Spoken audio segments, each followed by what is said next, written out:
Alex, thank you for talking to FrankWarren.tv. December the 15th, you're defending that WBO belt, which you're obviously the title holder, interim title holder at the moment. We haven't really spoken to you properly since you won that belt properly. Just go back to that night and tell us the emotion that you went through winning that belt. It was fantastic. You know, I've waited my whole boxing career to be a world champion, and for it to happen, you know, away from home against a world-ranked fighter was fantastic. You know. I mean, while we're here, you've got the belt here. Let's have a look at it, Alex. Show it to the camera.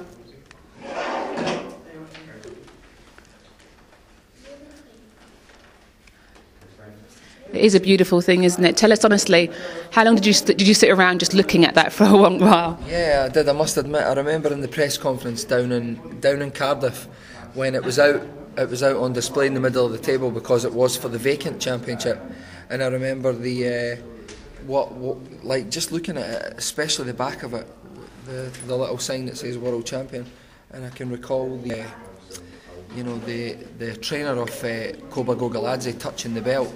You know, and I felt like he was touching my property, and I pulled it away from him. You know, yeah. I remember that very well. Yeah. Yeah, I remember that as well, actually. Yeah.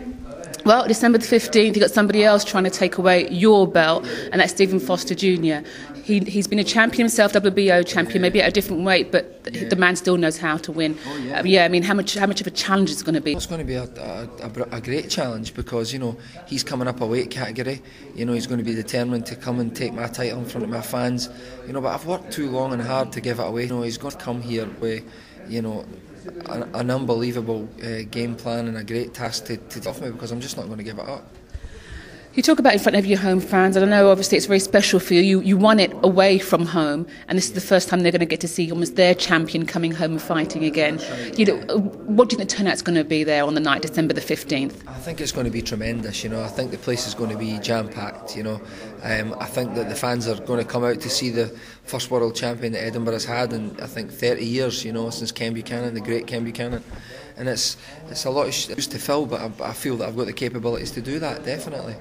Talk us through the process, Alex, because at the moment you mean you're WBO champion, the interim champion. Talk us through the process to become WBO champion in entirety. How does it work? Well, at this point, I wasn't even actually mandatory challenger.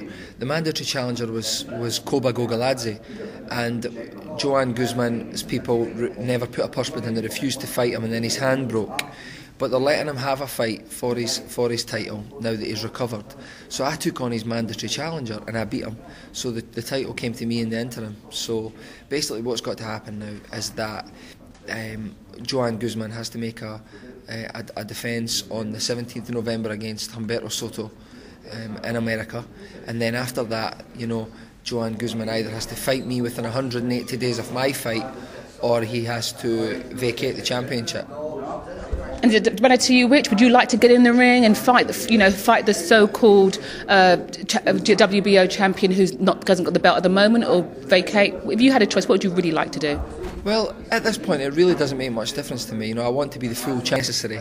You know, I really don't care. So for me to Guzman's going to vacate, he's going to move on and fight at another weight category.